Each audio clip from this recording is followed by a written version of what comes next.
Jimmy Donovan's going to be along with us in just a little bit to tell us what in the world went wrong in Baltimore. That's coming up. But in the meantime, January Keaton in for Betsy today. January, happy Monday to you. Great to have you in with us. I believe you called it happy keep sharp objects away from Browns fans Monday. Yeah, I just said that joking off the air. Yes. And that's pretty much it. Keep us away from high buildings and sharp objects. Because, absolutely. Wow.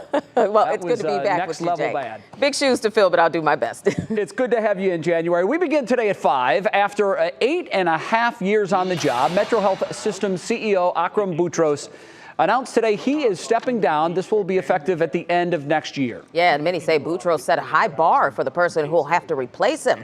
Brandon Simmons, he's live from MetroHealth Medical Center tonight. He has details on what happens next. Good evening, Brandon. Yeah, hi, January. Hi, Jay. Yeah, this announcement came early this morning, and a lot of people told me it's really a bittersweet moment, and they're excited to see what Akram does next, but they're also disappointed to see him leaving this position here at MetroHealth. Now, over the last 8 years, Boutros has transformed MetroHealth and really put the health system back on the map, increasing revenues and adding jobs over the years. But his biggest accomplishment thus far is changing the way MetroHealth operated with a laser focus on community. They've been building apartments nearby and making sure that the community itself around the hospital benefits from the work that's happening inside and leading to better patient outcomes. The health system is now often recognized as a national model for how to address social determinants that negatively affect patients' health. He changed the way Greater Clevelanders viewed health. He really focused on the social determinants of health. You know, the role that things like homelessness or hunger, racism, things like that, the impact that those issues had on health. He said he wanted to put MetroHealth back on the agenda, and he clearly has done that.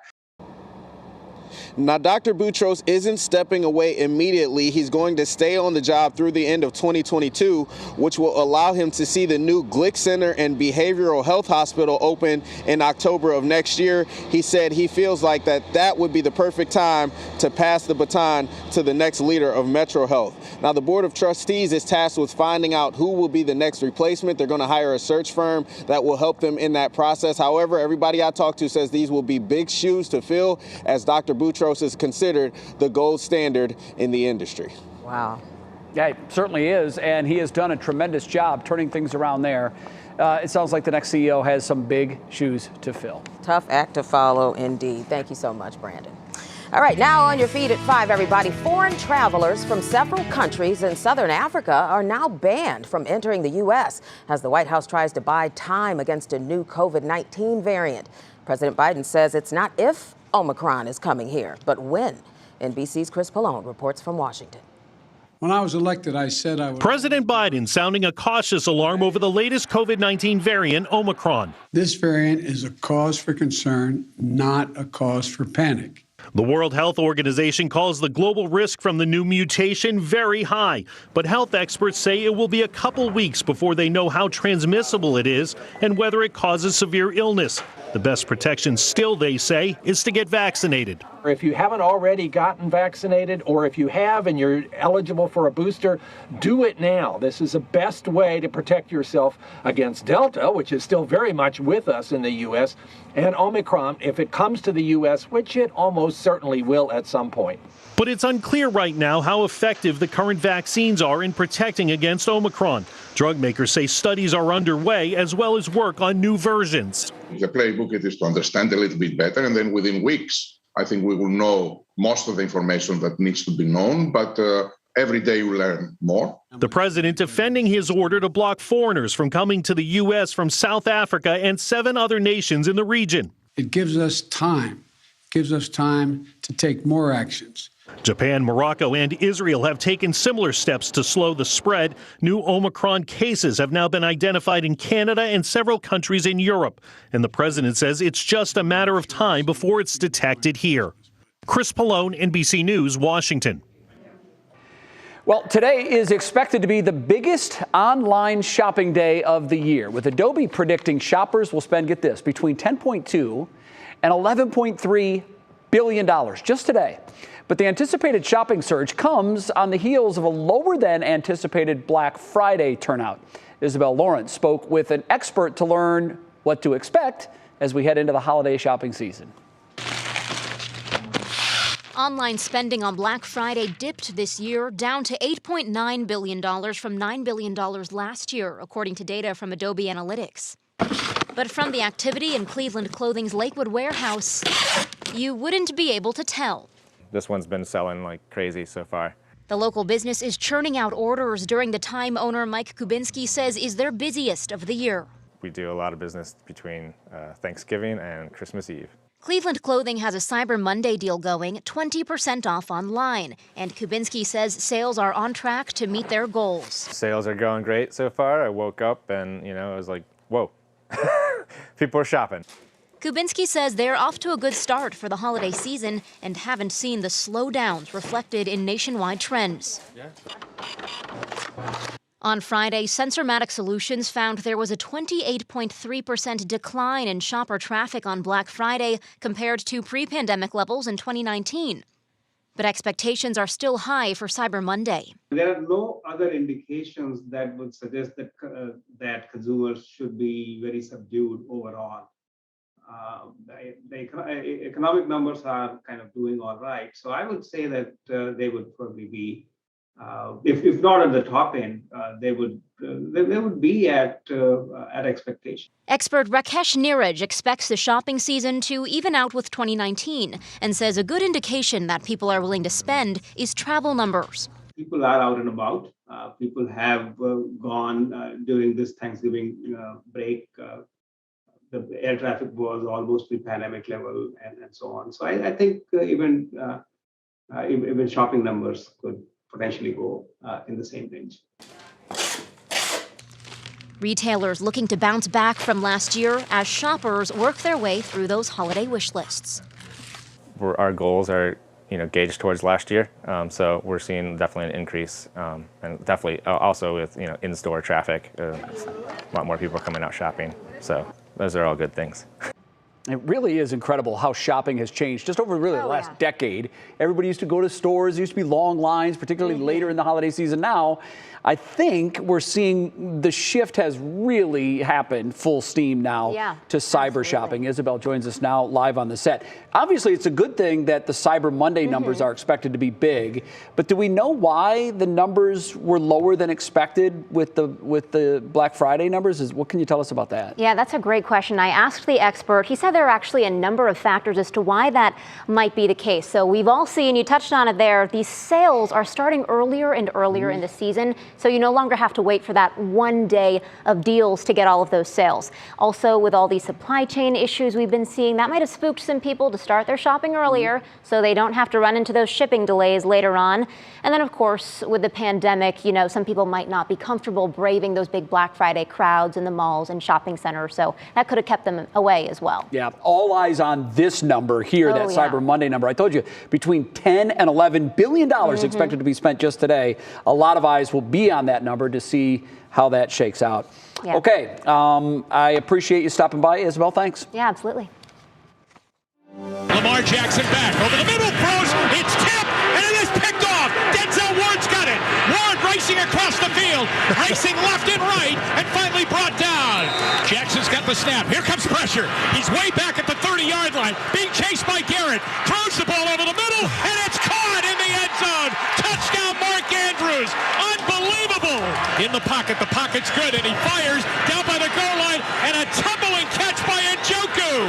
Touchdown, David Njoku. If you're going to be a playoff team, you got to start your run right now, and they didn't do it tonight. Wow. I mean, there's so much to talk about. One of the things that was such a head scratcher for me was the 12 men on the field penalty. Yeah. That is uncharacteristic of this team, but what it looked like, it was chaos. It looked like a fire drill gone wrong. It was a fire drill gone wrong. And that's why I think there are cries today. And of course, it's easy to have those cries on a day after a loss like that. And with the way things are going right now, there's a cry today for maybe Kevin Stefanski taking some things off of his plate, specifically play calling. Sure. Because you're the head coach of the team. You run the sideline. Run the sideline as the head coach of the team, and maybe things like that You have an offensive coordinator. Yeah, you have every kind of coordinator coming. I mean, they have coaches coming out of their ears Andy over there. Reid is the offensive genius of this league. He doesn't call plays. True. You're right. Well, Here we are, everybody. The Browns lose to the Ravens last night by a final of 16-10. So they are now 6-6 on the year. Before we go to the video, I say to you, maybe that's what they are. Maybe they're a 500 team. Maybe they're a team that wins one week, loses the next week. But certainly right now, they are showing no signs of a team that's going to make a push in the way of a big winning streak to get to the playoffs. Here's what happened last night. I was worried about the Browns defense. Could they play Lamar Jackson? They never play him well. They played him exceedingly well last night. They came up with 4 interceptions. He had never thrown 4 interceptions in a game. They held him to a quarterback rating of 46. And the Browns offense turned those 4 interceptions into only 3 points. But you always had to say to yourself, he's capable of making a play, and he did right here. Denzel Ward left Mark Andrews for some reason, and Jackson hit him for that touchdown. And then with 1:10 left and no timeouts, Baker Mayfield for the 4th time this year. Kansas City, Los Angeles against the Chargers. The Steeler game here, and now last night, could not get the team down the field to try and win the ball game, and so the Browns end up losing 16-10. Now, there are a lot of question marks, and one of them hitting Kevin Stefanski is, might you change your quarterback for the final 5 games? Baker's our starting quarterback. He's healthy and getting healthier. We just need to be better as an offense. I think Baker needs to play better. I have to coach better. We got to block better. We have to, run routes better. All of the above is true. We just have to be better, both individually and collectively. The I have to coach better is getting a little bit old right now. We've heard it after every loss. Jack Conklin out for the year, confirmed now. Torn patella tendon. Remember, he had just come back from the elbow injury, didn't get through the first quarter last night. And when he walked off the field, he did even more damage to that knee. And he is done for the season. He'll have off-season surgery, and he says he'll be back and ready to play next year, but it's been a bad year for him in the way of injuries. He's hardly played all year. The whole team. So, Jay, here we are. I really kind of lean, and I never thought we'd be saying this. I never thought you and I would be sitting here saying this. I thought we'd be talking about, getting ready to clinch the division, play at home. I think they're a 500 team. I think you're right. Right now they are a 500. Yeah. Something's missing. Let me ask you on the play calling thing, because I think it's time. I mean, we've seen over the last 6 games, they've scored more than 17 once. Right. I did some number crunching. They're 4-0 this year against teams with losing records. Yeah. They're 2-6 against teams 500 and above. We've seen what this offense can be with Stefanski calling the plays. You've got Alex Van Pelt here. You've got a great control in the experiment. You scored 10 against the Ravens last night. Right. You got the bye week to reinstitute some things. Give the reins to Van Pelt and see what he can do the last 5 weeks of the season. For some reason, he is not going to do that, and I think the reason is he really wants to turn this around. For the same reason, he wants to finish this season with Mayfield playing. So those 2 topics during this bye week seem to be already off the table. He is not going to give up the play calling. He wants to call this thing. He wants to call the plays. He wants to unwind this offense. Number 2, they're going to play Mayfield. They continue a full season evaluation to see how he gets through this thing. Why did the running game get stifled? You go back to the Patriots. The Patriots showed the way. They stuffed the box on them. They put 9 up on that line. And as great as Nick Chubb is and Kareem Hunt is too, no one's running through that. No one can run through 9 guys. You got to beat them over the top at some point and force them to stop doing that. Right. 10 seconds because we're way over here. Are you okay with Myles Garrett and the handshake? No, not at all. I wasn't either. Let me say, Jay, after the game, that's fine. You want to go over to him after the game. You got to be a good sport. If you and I want to, I've never seen that, Jimmy. If you and I want to swap jerseys after the game, sure, as is the way in the NFL, I'm okay. But you know what? That was too tough a fight, too important of a game, too many guys laying it out on the line to be doing that during the game. It decided the game. Yeah. I think, glad to hear you say that. Well, I'm glad that you agree with me because I was going to have you talk me out of being upset over that, and I'm glad you can't. Yeah, I'm not going to do that. All right, Jimmy, thanks. You got it. We'll see you at 6. All right. All right, guys. Well, coming up next, the world lost a creative soul this weekend. We have the latest details on the sudden passing of Virgil Abloh. Then the Thanksgiving travel weekend is over. The numbers are in. Did we really hit pre-pandemic levels? And did staffing shortages cause any major issues? We'll talk about that. All right, Jason, what's coming up in the forecast this fine evening, sir? Well, believe it or not, January, we saw sunshine today across Northeast Ohio. That brought a smile to several of our faces here. But later this evening, we have another snowy system moving on through. We're going to time it out for you and talk about that midweek warm-up coming up next.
Welcome back, everybody. Thanksgiving travelers came out in full force. Sunday was the biggest travel day yet this year.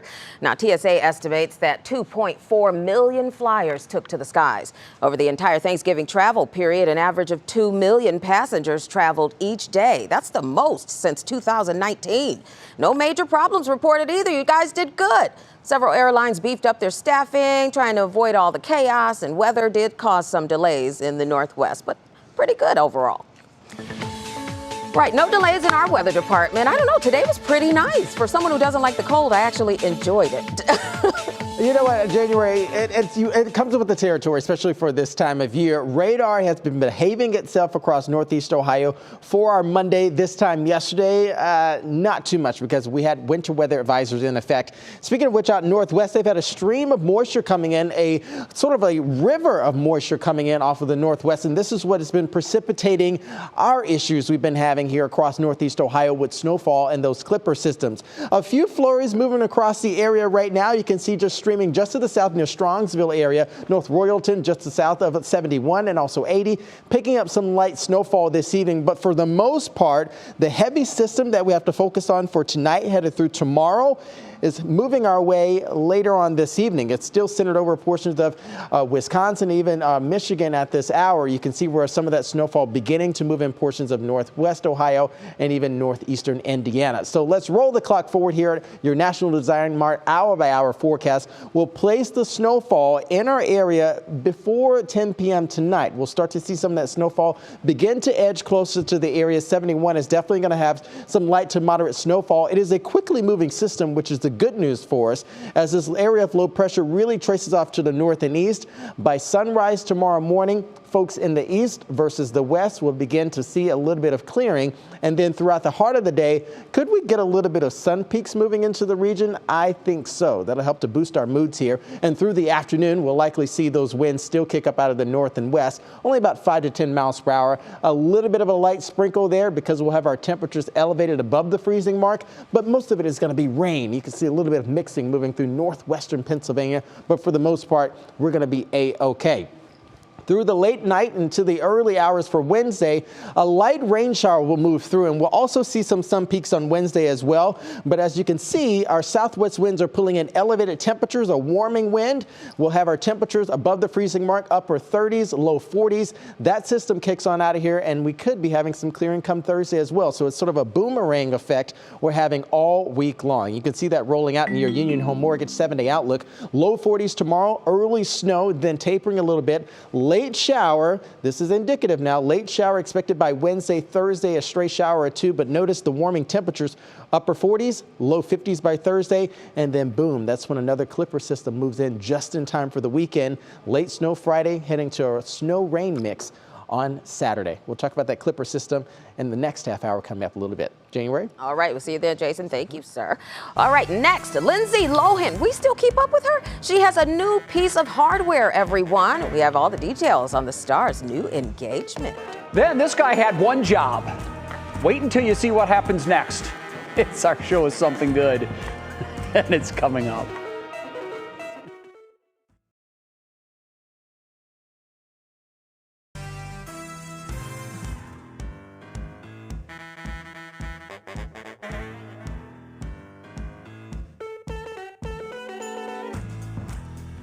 Sorry, my mic wasn't on. Hi, Matt. We're talking about Virgil Abloh. I do, baby. I'm sorry. My mic was off.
Welcome back to What's New. Right now, it's time to see what's popping in Hollywood. Our entertainment reporter, Kiara Cotton, joins us now. Key, starting on a somber note today. We are. Unfortunately, it looks as though 2021 is not letting up when it comes to deaths as the world mourns the loss of another creative. The entertainment and fashion industries are mourning the loss of Virgil Abloh. His estate confirmed the news of his passing in a post on Instagram yesterday, saying that he died after a private battle with an aggressive form of cancer. As a world-renowned designer, Virgil founded the Off-White fashion house in 2012, and since 2018 has served as the director of menswear for Louis Vuitton. Over the weekend, several celebrities shared their heartfelt condolences following his passing. Virgil Abloh was 41 years old. And we're also keeping singer and creative Tiana Taylor in our thoughts. The 30-year-old was hospitalized over the weekend after her body shut down during a stop on her The Last Rose Petal farewell tour. On Sunday, she shared a picture of herself from a hospital bed and thanked fans for being understanding after she had to cancel her show last minute. She wrote, "My team and I tried everything down to the very last second to get me out on that stage, but my body simply just gave out." The mom of two promised fans that the show would be rescheduled and that tickets would be honored. And on a happier note, wedding bells are ringing for actress and entrepreneur Lindsay Lohan. The 35-year-old shared on social media yesterday that she and boyfriend Bader Seamus are now engaged. In a carousel of photos, Lohan showed off her new bling with the caption, "My love, my life, my family, my future." According to reports, the couple has been an item for the past 2 years. And Jay, I think you'll like this story. If you're a fan of Magic Mike, starring Channing Tatum, you're in luck. Tatum announced today that the third film, titled Magic Mike's Last Dance, is in the works exclusively for HBO Max. So they're really cashing in. They've got the live show, the reality show, and now this third film. Look, when you strike a chord with the American public, you got to ride it until it's no longer hot. Absolutely. And I think that's what they're doing here. All right, Keith, thanks. Sure thing. Good to see you. All right, today's worth the watch, everybody. It's a good one. Watch this drummer. He hits it once. He then goes in for a second hit. Uh-oh, the stick flings out of his hand and bops the woman next to him. Watch it again. Oh, this poor baby. Look at her. Oh. He probably couldn't do that again if he tried. Terrible and good timing, all at the same time. Now, I hope the woman was not injured, but now that's, I hope. I mean, she immediately I think she took the drumstick and left the stage. She says, I'm out she here. left after that. I don't have to take this. And you don't. And you don't. That's right. She said, I'm tired of this. This is the 13th time he's done this. No, we're just kidding. She needs hazard pay, January. Right. She needs hazard pay. All right, very good. Coming up in the second half hour of What's New, yesterday's Browns game was not pretty. Our Mike Polk Jr. is live on set, and at this point, he's my only chance to be able to crack a smile over that debacle I watched last night. Mike, you're officially on the clock. Oh, I feel bad. And I started the show with a smile about the Browns. I'm sorry, Jay. All right, then the time to save isn't over yet. The time to save, guys. We'll tell you which items you'll find the best deals on this Cyber Monday.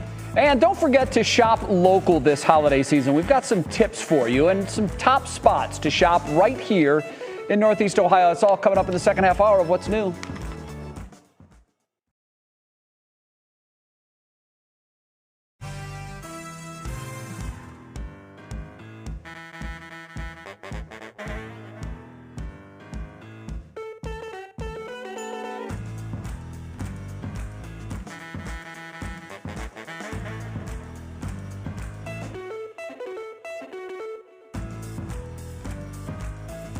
I sure am. I'm here, ready to rock. You got me? Okay, cool. No, why?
And now, live from WKYC Studios, this is What's New.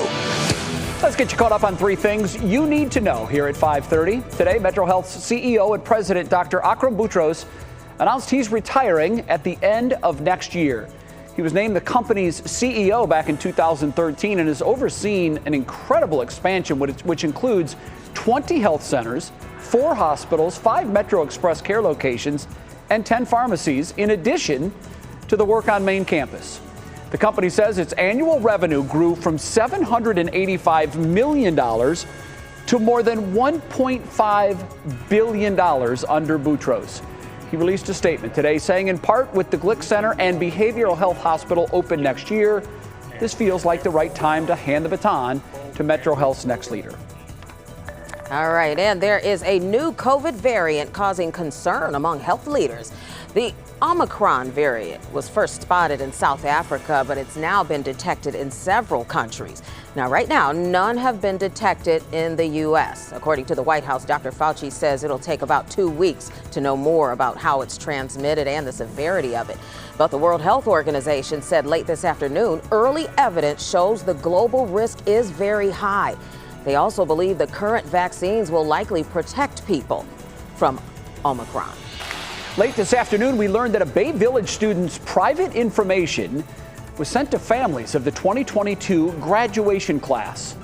According to the district, someone within the district accidentally sent a student's record information out on Tuesday. The district contacted all of the senior families regarding the error and are doing what they can to mitigate the situation.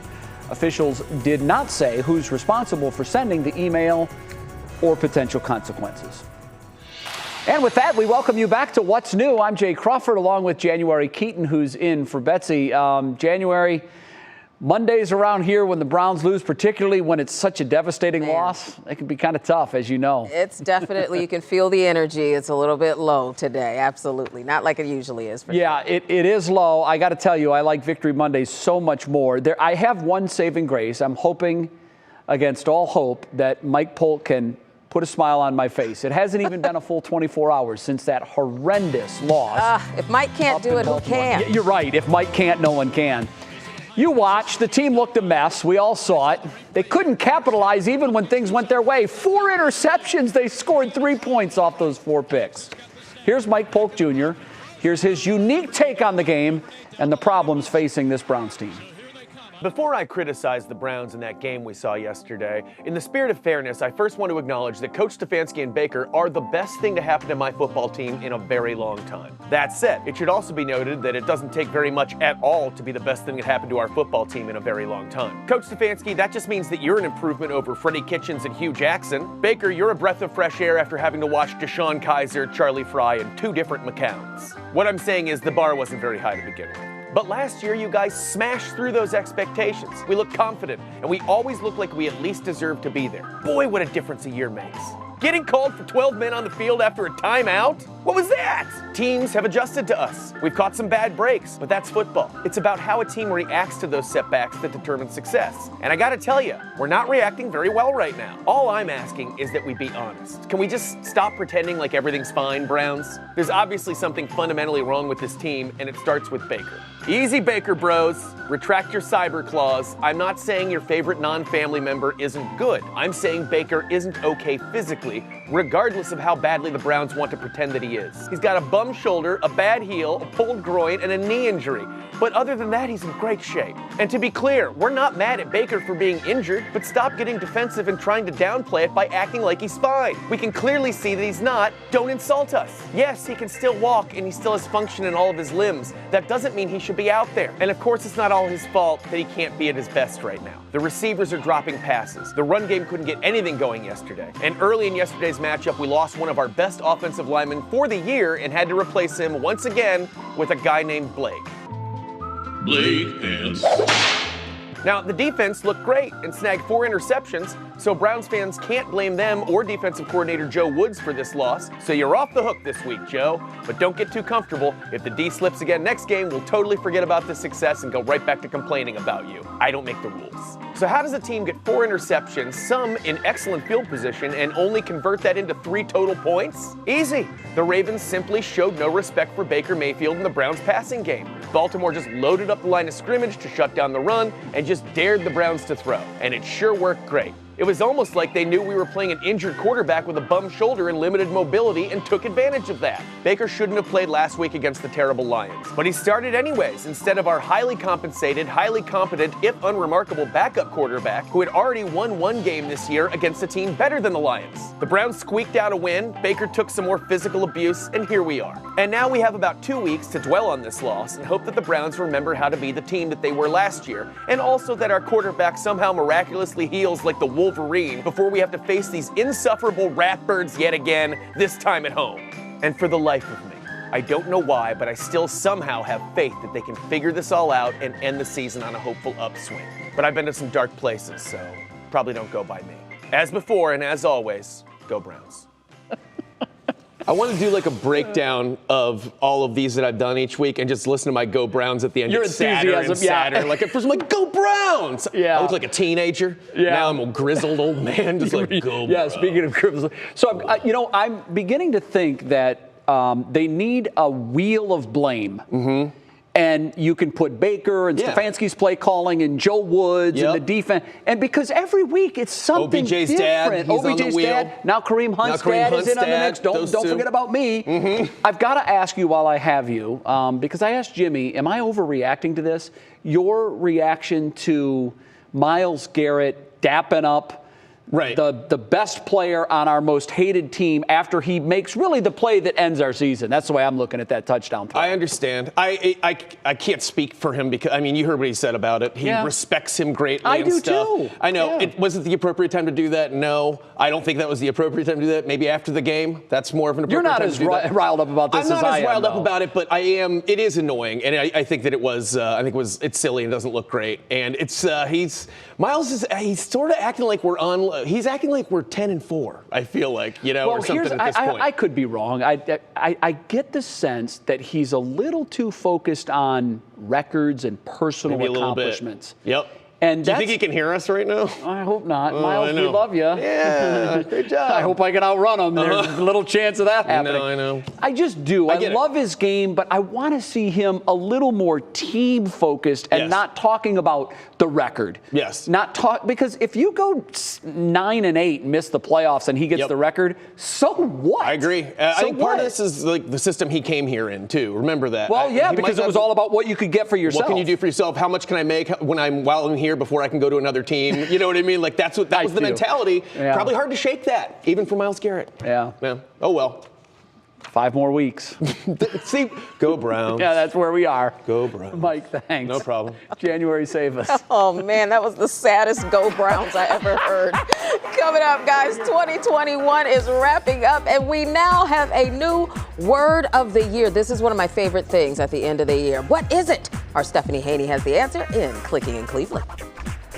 Then there's still time to save money on holiday gifts. We're going to tell you which items you can save the most money on right now.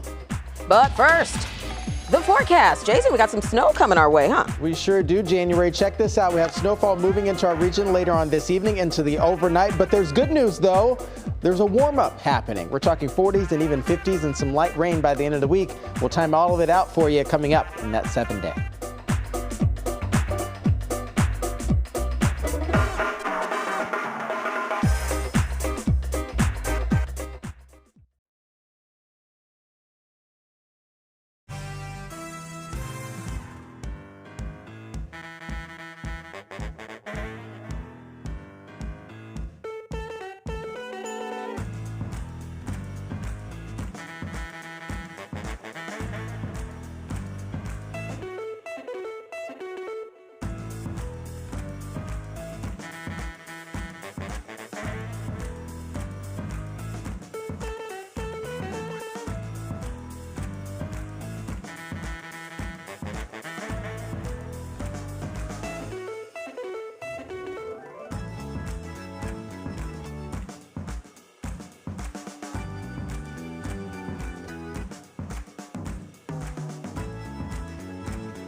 Well, welcome back, everyone. Jason, you said a word before the break that I didn't appreciate. You said the snowball is coming. That scared me a little bit. You know, I'm not ready yet. I don't want to scare anybody, but you know, when there's important information that must be told, we have to tell it. That's right. Of course, the time is now. Let's talk about the forecast out there across Northeast Ohio, my friends. I put on the snow mode for you. We can see where some of that snowfall is beginning to pop up across our region. Just to the south of the city here, you can see we do have a little bit of snow showers beginning to kind of move through. That's what radar is picking up. Back over towards the west, though, in west central Ohio, over towards Ottawa, Findlay, just to the north of Lima, we're starting to see where some of those snow showers are beginning to filter on in here. Just to the north and also to the east of Defiance, you can see some of the radars picking up that snowfall. This is the system that we're talking about, a really powerful area of low pressure, really bringing in some of that extra snow. Crossing Lake Michigan right now, you can see the changeover effect, and this is what's going to dive across Northeast Ohio over the next several hours here. So you can see where the sort of that nosedive is happening around 9-10 p.m. for tonight, and I think we're going to get some pretty heavy burst here. This is not going to be a sort of prolonged event that's happening later tonight, but it's going to be a quickly moving system that whatever it dumps, it's going to dump pretty quickly and keep moving over towards the east. So an additional 1 to 2 inches on top of what we experienced last weekend. That's what's coming for us tonight with some of the higher amounts up towards the snow belt region. You can see over towards Geauga and also Ashtabula. Through the late evening and early morning hours, you can see that 12-hour loop will say this system is out of here for the most part. A few residual flurries going to be likely through the heart of mid-morning for tomorrow. But notice our temperatures elevating a little bit. And by the evening hours, a little stray shower will likely come across the lake here. But into the overnight heading into Wednesday, that's when we get that changeover effect with a ridge of high pressure moving on in. So let's broaden the scope right now and show you what's happening here for the rest of the week. You can see where we get that area of low pressure on out of here. Tuesday heading into Wednesday, we start to moderate our conditions down to the south with that ridge of high pressure moving on in. We'll have a southwest wind elevating our temperatures Wednesday and Thursday with the lobe of rain showers moving just to the south of Northeast Ohio. And then we pull in that colder air coming later on in the week with that secondary clipper system. Boom, you see that right there? That takes us into Friday and Saturday. So we're likely going to see an uptick in snow showers late Friday, heading into early Saturday, and then a little bit of a changeover effect Saturday into Sunday, just like we've been experiencing, I mean, pretty much for the past couple weeks here. You can see that rollout here in your Union Home Mortgage 7-day outlook. Early snow by tomorrow morning. High temperatures, low 40s, upper 40s by Wednesday, Thursday, stray shower likely here. But look at the snow beginning to move on in. It returns on Friday, mid 40s, low 40s by Saturday, and even Sunday, staying in the low 40s as well. Snow and colder temperatures just in time for your weekend, everybody. All right, thank you, Jason. All right, right now it's time to see what's clicking in Cleveland. For that, we bring in our digital anchor, Stephanie Haney. Hello, Stephanie. Hello there, Jay. For the sports story, what's new is really what's old. It is that time of year again when we learn the word of the year, and this one should come as no surprise. Merriam-Webster's dictionary says the word of 2021 is vaccine. The editor-at-large says searches are up more than 600% for the word from last year. And to keep up with the times, the dictionary has updated its online entry to include mRNA vaccines like the ones created by Pfizer and Moderna against COVID-19. And for the trivia fans, the first use of the word vaccine was recorded all the way back in 1882. Now to a lighter moment that people are clicking on from the Browns and Ravens game. Myles Garrett channeled this fictional character during his introduction. You stay classy, San Diego. I'm Ron Burgundy. I'm Myles Garrett. I'm Myles Garrett. I'm Myles Garrett. Now, as you can see, Myles was doing his best Ron Burgundy there while shouting out his alma mater, Texas A&M. Myles was clearly having a lot of fun before and during the Sunday Night Football game, despite losing 16-10 to Baltimore in prime time. But a lot of people got a kick out of that moment and have been clicking on it. And as the holidays approach, we have your guide to shopping local for gifts on WKYC.com. Whether you are shopping for a sibling, a friend, a coworker, or a furry companion, we have put together a growing list of great locally owned businesses that offer whatever you might be looking for. The businesses are separated by categories, including clothing for women and men, like Only in Cleveland on Lorraine. Places where you can get things for children and babies, like Two Crows for Joy in Shaker Heights. And of course, stores with gifts for our four-legged and feathered friends, like Barktown Willoughby. Now, Jay, a lot of people ask, why shop local? So I looked this up. Yeah. According to NerdWallet, if you spend $1 at a local store, 68 cents of that stays here in our community, but if you walk into a national chain, like a Walmart or a Giant Eagle or something, only 43 cents of that stays here. Wow, that's stunning, the difference. Yeah, I mean, it really does pay to shop local. Keep those local shops going, the jobs and everything else, it all just takes care of itself. You're a good person to ask because you spend so much time looking online to see what folks are saying. There's a lot of blame going around for last night's game. Are you getting a sense that there's one specific target, or is it just equal opportunity? You know, it is a lot of blame shifting kind of all around. Yeah. Some people are saying Kevin Stefanski for the play calling stuff. Some people are saying Baker Mayfield for being hurt. Some people are saying the wide receivers because there were some situations where they dropped some balls. Yeah. It's a real equal opportunity blame game out there today. It really is. I mean, it's never one person or one thing. It's a team sport, and obviously you win or lose as a team. But I don't know that there's been a game this year where you could just look across the board, with the exception of the defense. They did their job, but everybody else, offense, coaching staff, everybody else, it's like flip a coin. You know, I do have everybody's to got share the blame. one tweet that I did see, though. Okay. I don't know if this is actually possible, but I did see this. Somebody said there is a universe where the Browns go 10-7 and make it to the playoffs. There is. Factually, that is correct right now. I will tell you that is a extreme long shot at this point. They're gonna need to win out, and they're still probably gonna need some help. But the winning out is gonna be the hard part. Everybody they have left on their schedule, above 500, or in the Steelers' case, 500. Thanks, Steph. All right, switching gears, y'all. Coming up, you still have time to cash in on Cyber Monday deals. We know it's dark outside. You can still shop. We'll have which items you can save the most on. Plus, how did Black Friday really do this year? It's all ahead in our Money Monday segment. Then this 5-year-old boy who is in a wheelchair found himself getting caught in the snow and the rain while waiting for the bus. Until now. Wait until you see what some high school kids did to keep him dry. It's a great story. It's our Show Us Something Good.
It's Money Monday, everybody, and we have a lot of stuff to get to today.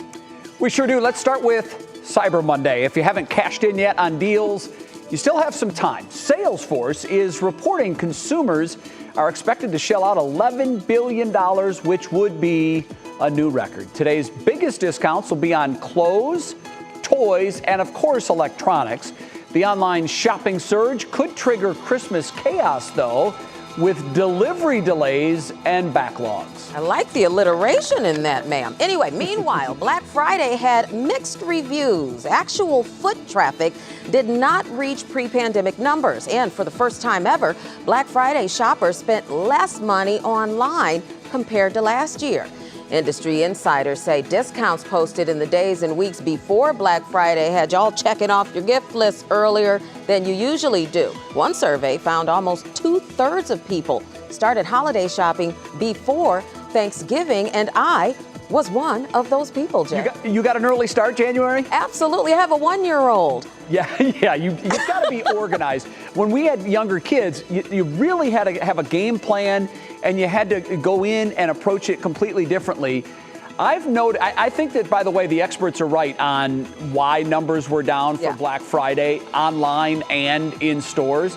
I've really noticed it. We saw the trend last year, but this year more than ever, January, there wasn't that big circle the day on the calendar as the day that all the discounts are going to happen. They've been going on. I believe some of the major box stores had been advertising great Christmas sales going back to October. Oh, yeah. I mean, they've had plenty of time to do this shopping, so there's not that rush that we usually see. Yeah. People are like, well, I got most of it already done. It is going to be interesting to see what happens with the shipping. Yeah. Because obviously with all the things being ordered online, it just becomes a bigger and bigger hassle to get those things. Yes, I mean, and that could bring a whole nother slew of problems. Let's just hope everything runs smooth. It absolutely can.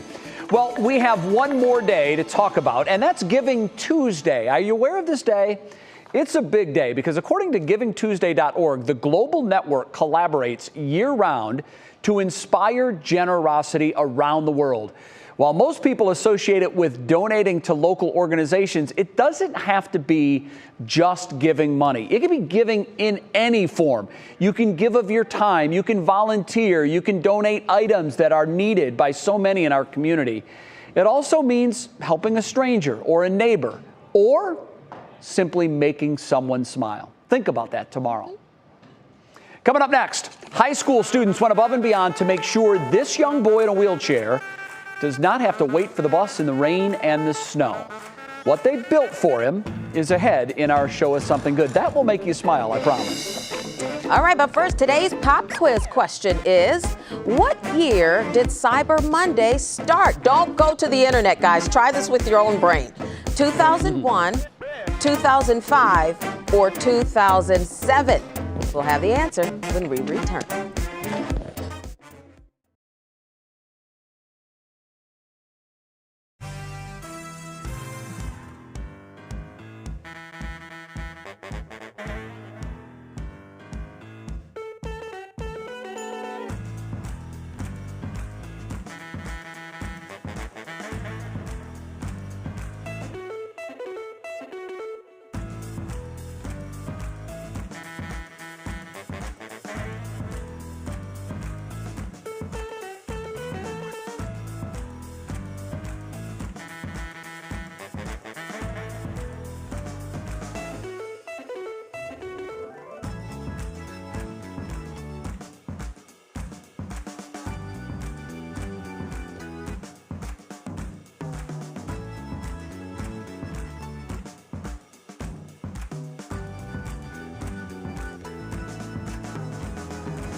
All right, all you trivia lovers out there, before the break, we asked, what year did Cyber Monday start? First, I'm going to go to Jay. Jay, you're a pretty good guesser of things. I'm saying 2001.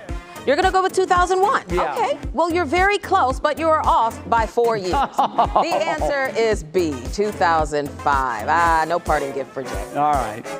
Well, today's show is something good. Comes from Rhode Island. 5-year-old Ryder is in a wheelchair, so waiting inside when it's cold out for the bus really is not an option. So his parents would hold an umbrella over him on the patio if it was raining or snowing, but they really needed something better. That's when a senior in a construction class heard about the need and decided to make a hut for his senior project. Other classmates quickly hopped in to help, including Ryder's older brother. And look at that. He now has a weatherproof bus stop. That just goes to show you there are plenty of good people left in the world, you know? We need more like it. Absolutely. Spread that cheer and love. Absolutely. We're out of time. Back tomorrow at 5, and we hope you join us then. What Matters Most with Russ is coming up. Now at 6, another COVID warning. Sooner or later, we're going to see cases of this new variant here in the United States. President Biden addresses the nation today about the threat of a new COVID variant. We'll have reaction from local doctors on the rise of Omicron. Also, ready to retire. The man who expanded the MetroHealth system will be leaving in a year. Brandon Simmons has more on a big announcement today from Dr. Akram Boutros. Browns on a break, and it could not come soon enough as the team